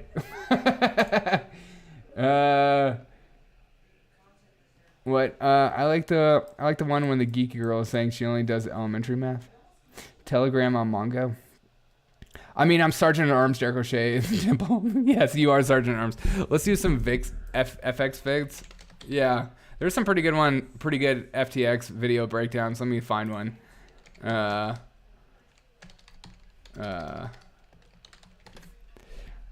Find one that's good. Mongo is Fetterman's father. All right. Exposed. I'm trying to find like the most watched one. View count.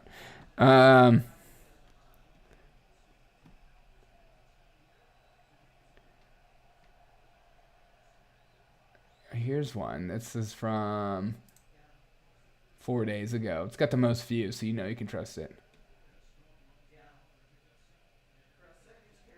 Okay, let's see what this guy says.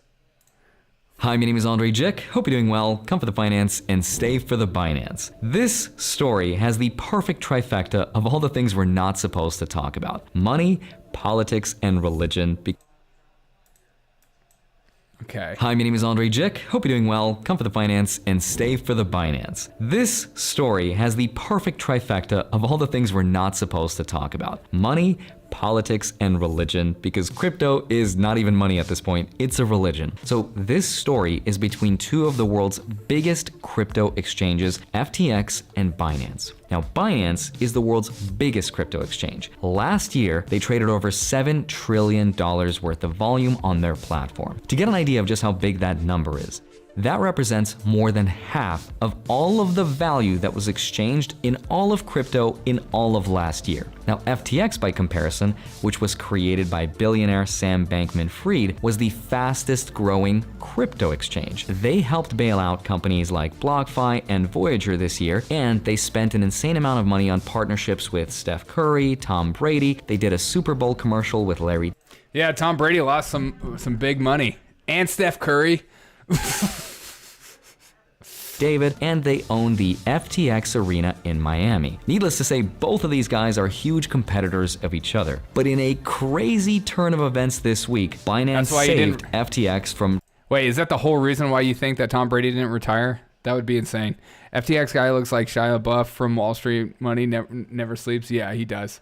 Total collapse. Here's how it happened. On November 6th, the owner of Binance, CZ, tweeted to the world that as part of their equity exit out of FTX, they were paid roughly $2.1 billion in combination of BUSD, which is a stablecoin owned by Binance, and FTT, which is a token owned by FTX. And that due to recent discovery, they were going to sell their whole share of FTT tokens. Then on November 5th, someone noticed a massive transfer of 23 million FTT tokens inside of Binance, worth roughly $585 million. CZ later confirmed that it was in fact him transferring this money because he was planning to eventually sell it because he learned a lot from the collapse of Terra Luna and he wanted to avoid that potentially happening to Binance or being involved with anyone that might be at risk. This, of course, sent the price of FTT tokens to crater. Now, Sam responded to Binance by saying that Alameda Research, which is a sister company of FTX, would gladly buy up each and every single FTT token and that their balance sheet was perfectly fine. Of course, the next day,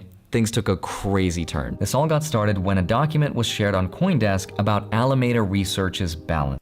Divisions of Sam Bankman's fried crypto empire Blur and his trading titan Alameda's balance sheet. Alameda had 14.6 billion of assets as of June 30th, according to the private document CoinDesk reviewed.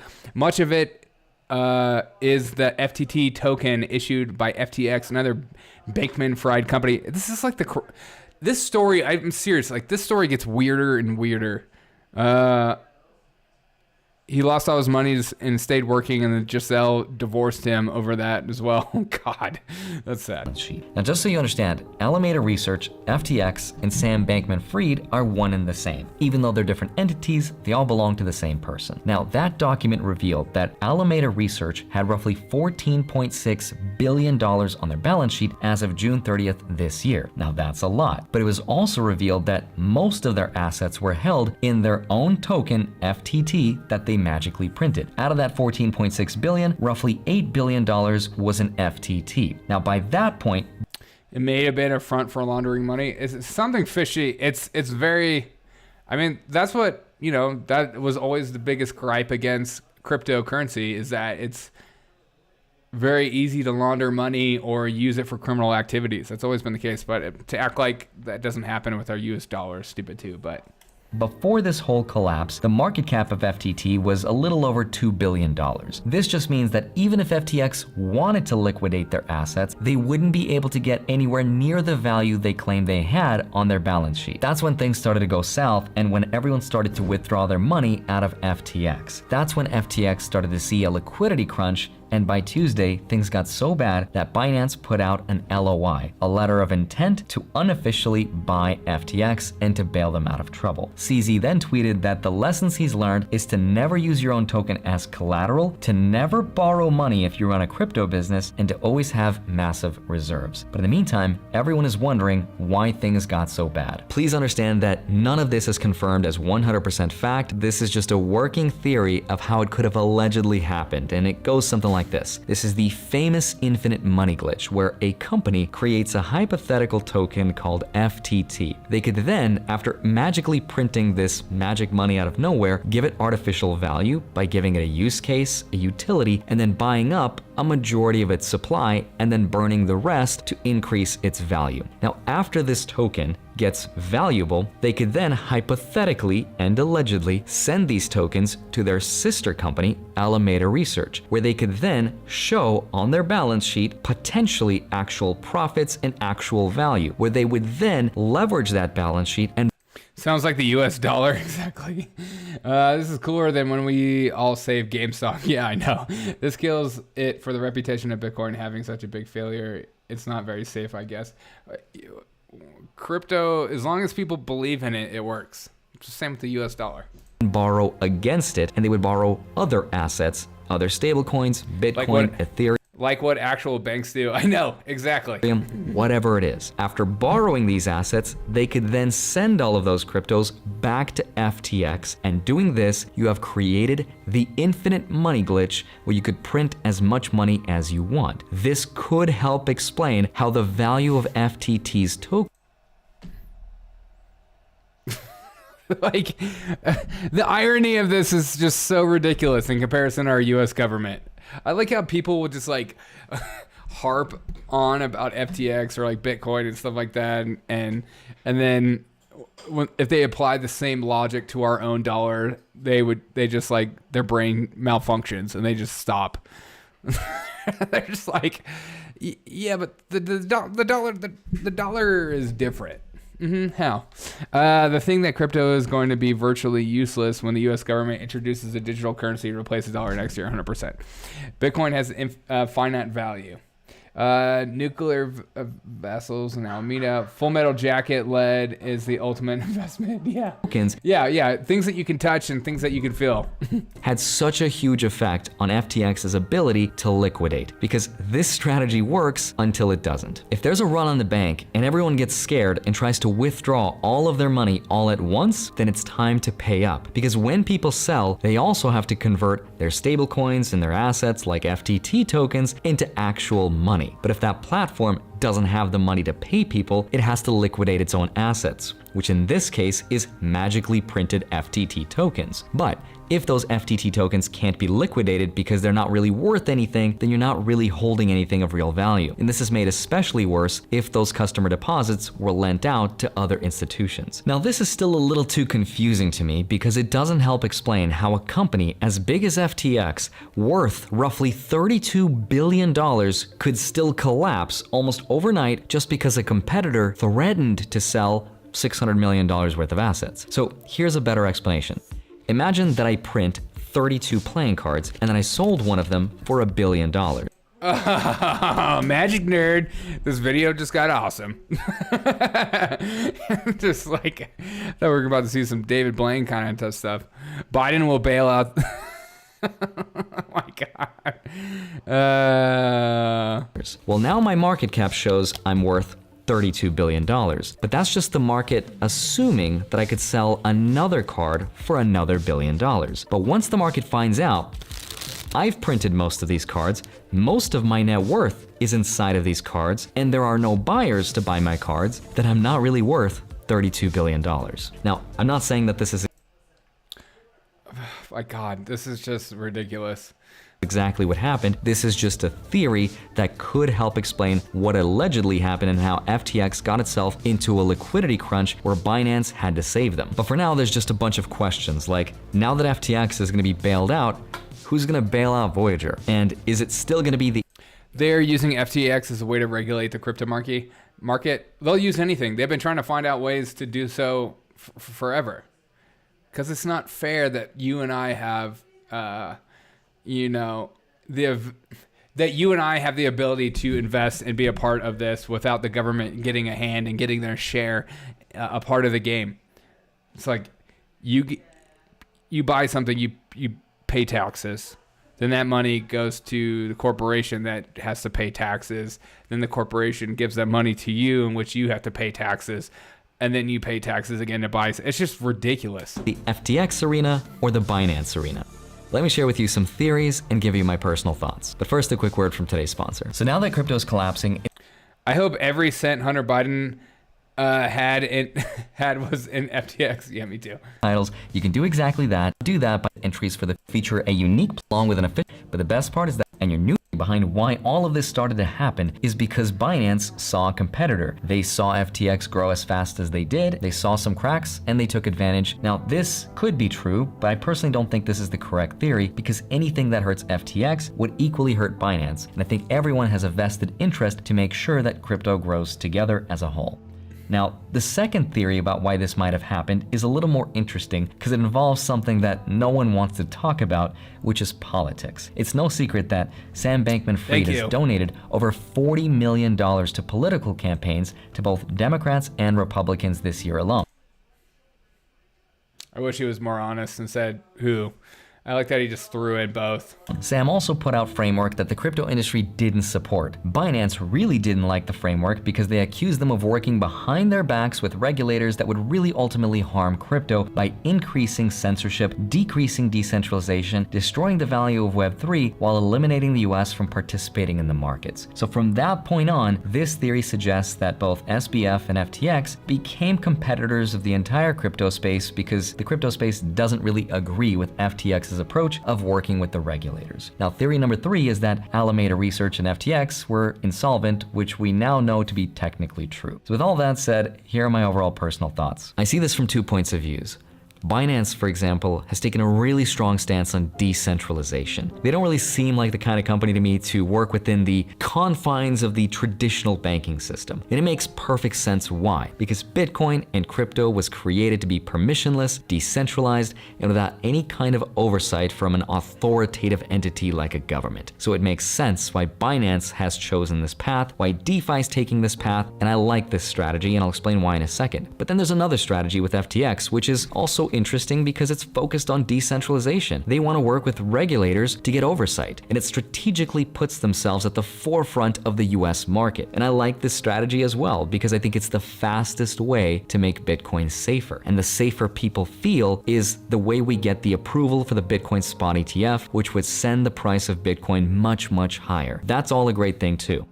But I can see how these strategies conflict with each other because to the lobbyer go the spoils, and not necessarily to the competitor, which makes sense why we're seeing all of this competition. But in the end, here's what I think will happen. We're gonna see 2 different opinions diverge even more. The first opinion is gonna be that it's okay to work with regulators to make Bitcoin and crypto safer. Safer means better, right? But that means taking a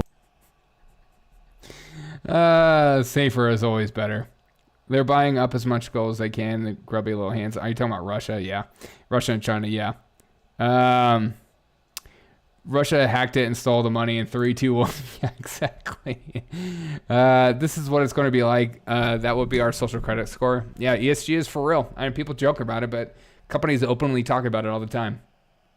You talk to anybody in the business world that's seriously in business, they are very well aware of ESG, even though, you know, corporate media and stuff like that likes to pretend like it's a conspiracy theory.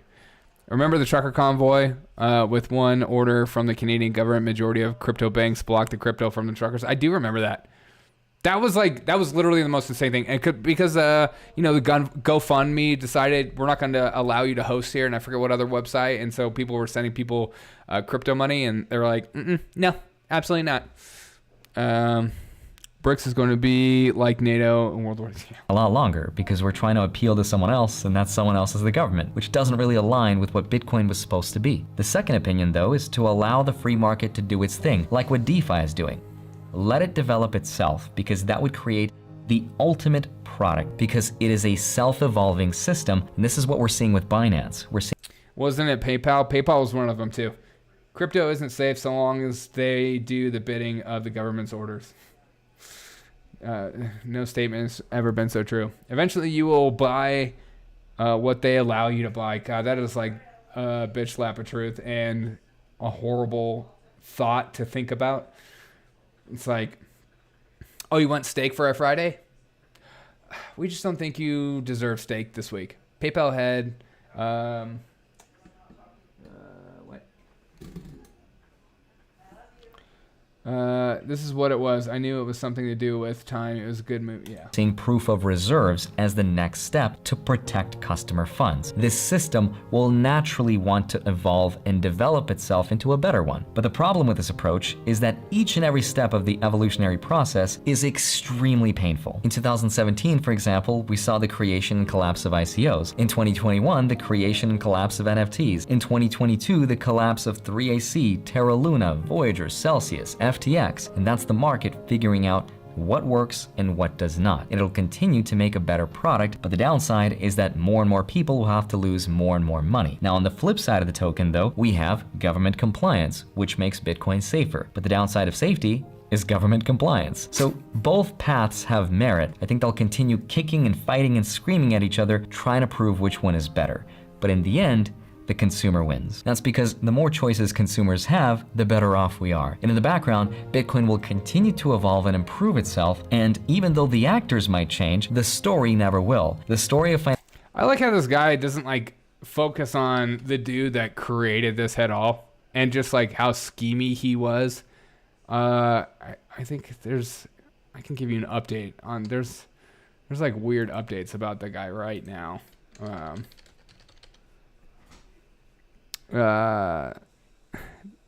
Neutral link. Let's see. I thought there was. I found something. Yeah, this is 7 hours ago. Sam Bankman's fried fall cuts out big source of funds to the U.S. Democrats. FTX entrepreneur has emerged as the second biggest donor to liberal groups after George Soros. And I like that video, the guy was just like, he gave to Republicans and Democrats alike. FTX is also, this has come from Bloomberg, FTX faces criminal misconduct probe by Bahamas authorities. You know, who cares? It sounds more schemy than just what that video that guy was showing. It's just like, you know, the guy did his best. Like, what was that video? I thought that was going to be way more intense. Now do a video about a woman that ran the fund. What is her name? What's her name? I forget her name. I feel like that looks way... He's trying to crash crypto. This might be more intense. This is the one thing that could absolutely tank the cryptocurrency market. Bring Bitcoin down to 10K, wreck altcoin. SBF's mom was in the big show. SBF.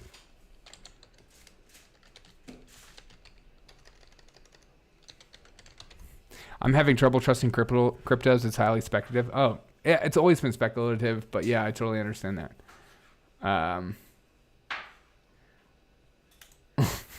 All right, this video looks... I'm sorry. This looks way better. That's the biggest thing. I f***ed up. I'm sorry. That's the biggest thing. I f***ed up, and I should have done better.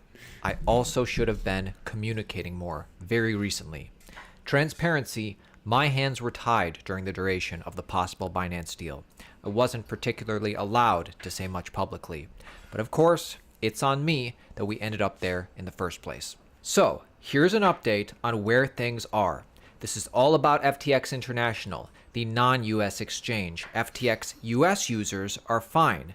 Treat all of these numbers as rough. They are approximations here. Quick note, although in this thread, Sam Bankman-Fried says that FTX US users are fine, shortly after this thread was released, FTX US announced it may halt trading on its platform in just a few days. Back to SBF's apology, he's speaking on FTX International, which halted withdrawals and is probably insolvent. FTX International currently has a total I trust the value of my Hot Wheels will go up. Yeah, I would trust Hot Wheels over crypto right now too. Cigarettes, Kentucky bourbon, and Hershey bars. market value of assets and collateral higher than client deposit. 360 prices, 350 legend but ammo. that's different from liquidity for delivery, as you can tell from the state of I turned most of my cash into ammo. Understandable. They will be worth more than FTT tokens. withdrawals. The liquidity varies widely from very to very little. The full story here is one that I'm still fleshing out every detail of, but as a very high level, I effed up twice. The first time, a poor international labeling of bank-related accounts meant that I was substantially off on my sense of user margin. I thought it was way lower. All right, let's look up this girl.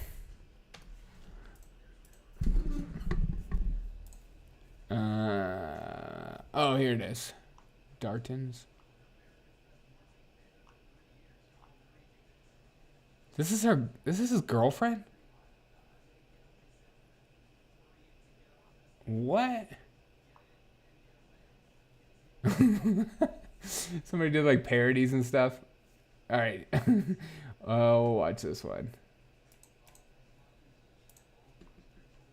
I wanted to get rich not because I like money, but because I wanted to give that money to charity. Nothing here fits. We have to be ready for the next pandemic. Everything reads like this thing is a complete scam. It's one of the biggest problems that we have to tackle together as a world. And I think this thing is dirty and rotten to the core.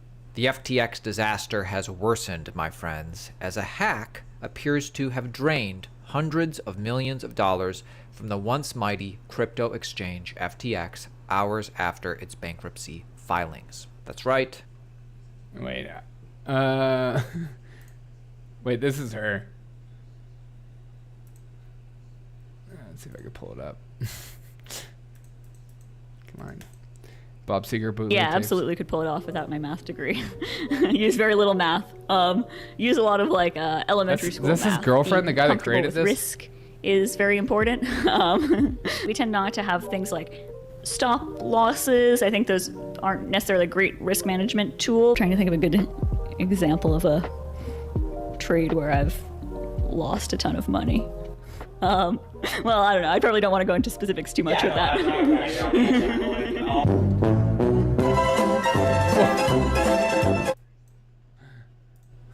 What?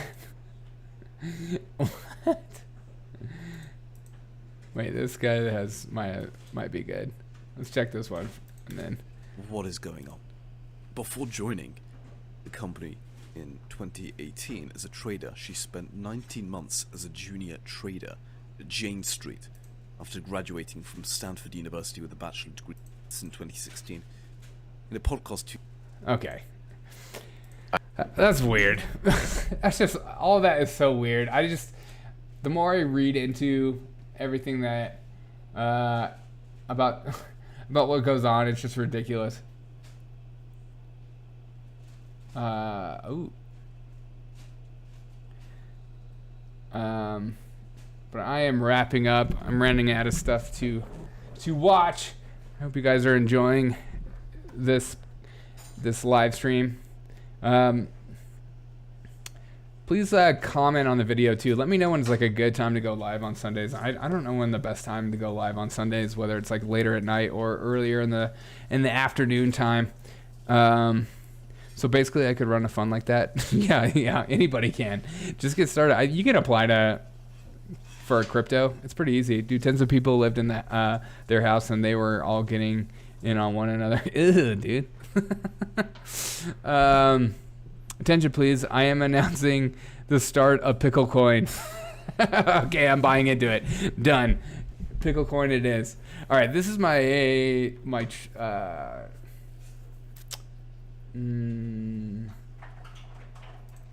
this quote right here is kind of just made me think, and I just love this quote. This is from Mark Twain, all right? Which is perfect for FTX and everything that's going on in the world, including our politics and politicians. This is from Mark Twain. If you tell the truth, you don't have to remember anything. So make sure to tell the truth, because it's much easier to be honest than it is to be a freaking liar. Have a great day. Don't be like our politicians that have to search for answers all the time and have to look in the notebooks for the answer because they're worried about what to say and what they're getting wrong. Just make sure you tell the truth always, because it's better to be honest than it is to be a piece of crap liar. Mic drop. Yeah, exactly. But thanks so much for joining me today, guys. I appreciate every single one of you for joining me. It means a lot to me that you came out and hung out with me. Tomorrow I will be going live, and the show will be way more exciting. Have a lot more stuff planned up for you. Politicians are like diapers. They need to be changed often, and for the same reason. And for the same reason, exactly. We can have Hot Guy token. I would buy Hot Guy token. The Hot Guy Libertarian token. May he always reign. If you don't tell the truth, you don't have to remember anything. I'd buy one of those and leverage it. Hot Guy Libertarian token. What's his name? Mark or something from Georgia? I forget his name. All I know is he was the only one that made sense in that debate. It doesn't take much to make more sense than Brian Kemp and Stacey Abrams. You need to get a hot guy emoji for the chat. I want to. I think you have to be at a certain amount of numbers in order to have like a membership where people get emoji chat symbols and stuff like that. That and Zima posts and emojis. I will. As soon as I'm enabled to create a sticker feed, I will do that. I don't see where I'm enabled in the sticker feed yet. I will have Zima stickers. I'll have the Hawkeye stickers. I don't know what else I'll have.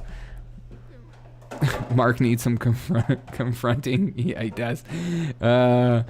Get this guy's number up. Hey, thanks. Yeah. Hey, if you guys don't mind like sharing my live streams whenever you can, and my stupid shorts. I think my shorts are my fastest growing method for sure. Just a shirt with Hot Guy script across the chest. Just says like Hot Guy in quotations. Okay, I might make that shirt. I'm here for that. Right now we have the Zima mug, and we also have the Zima sweatshirt with the sticker. Zima. How about an emoji with the character on your Buy Me a Coffee promo? That would be awesome. I'll do that too. You need to copyright it? I do. My podcast is copyrighted, but I don't know if I can copyright this. I'm here for your marketing group. Thank you. Yeah, you guys help me take over the world. With you, I can do anything. We'll get a Hawkeye script. Okay, I'll make that. Make a hot guy.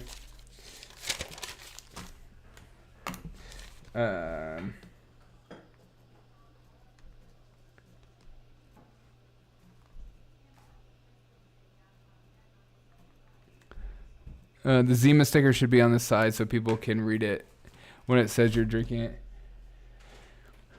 I've heard... Yeah, I guess I could move it. But it depends on what side, though. That's the problem. It's because I drink left-handed. Maybe I'll do a left-handed mug and a right-handed mug. I could fix that. Yeah, so don't buy it yet, then. I'll fix it where it's in front for you. I'll do it for everyone. I'll do it by tomorrow. A Hawkeye color-changing mug. That'd be awesome. I've earned the rank of Sergeant at Arms. I need to do nothing more to prove my worth. No, you don't. You are yourself. I learned math from Caroline Ellison's bumper sticker. Do you drink from the handle or do you drink from the cup? Both. Or cheap, put it on both sides. I guess I could put it on both sides.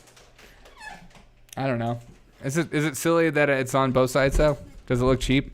Let me know when it's fixed, when I want to buy them. Okay, I will. I'll put it on both sides so everyone's happy. I just thought it's cooler to be on the front like that. Okay. Well, I appreciate every single one of you guys for joining me. Sunday stream. Hope it was fun. Tomorrow I'm going live, so check out for that live stream. Tell your friends and family about the show. The only way it grows through people like you. Means a lot to me. I like the idea of it on one side. Okay, maybe I'll do a left side and a right side so that you could just pick one. Because it doesn't matter. It works in the line with the joke. That's true. That's true. But I appreciate you guys. You guys are the best. Have a great night. Enjoy your Sunday. See you tomorrow. Have fun at work tomorrow. Those that are working like myself, enjoy your day. Each mug will probably be a little bit more expensive, but you will only making one handiness of a mug. Maybe I'll do all three because it doesn't matter to me. Like I don't have to like pay for. It's pay to play kind of thing. All right, but I appreciate you guys.